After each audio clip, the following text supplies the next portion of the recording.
This is one story. It's very close to my heart. In my first area, there was a drought in Freetown, and there's a main water line there was a reservoir that would provide the main water for Freetown that would run through the tap, and somehow it had gotten broken, and so there was no main water line, and there had been no rain for a long time. So there was a drought. In our apartment, we have these big 5-gallon drums we would store water in, and we'd been using it for a while, and the water was, very low, so a total of a few gallons in the whole apartment. And usually if it gets low, we'd call the mission office and they'd send someone out with water, but since the main water line was down, there was no water.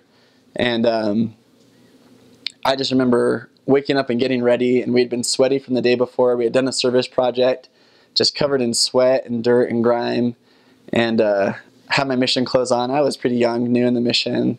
I thought, man, I can't do this. This is so hard. I can barely study and focus, being so dirty, and we're just saving our water just to drink because there's so little water left. And I was a little scared. And I was reading my scriptures for personal study, and the Spirit just hit me and said, why haven't you prayed for water? And I grabbed my companion and said, companion, we need to pray for water. So we knelt down together and we prayed. And then he showed me a lesson in faith.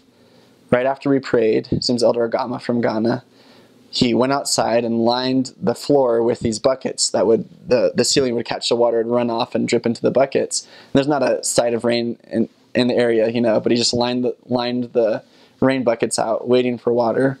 So we went back to our studies, and I kid you not more than 5 minutes later, I heard the thunder, and the rain just started pouring down, and it filled all of our buckets.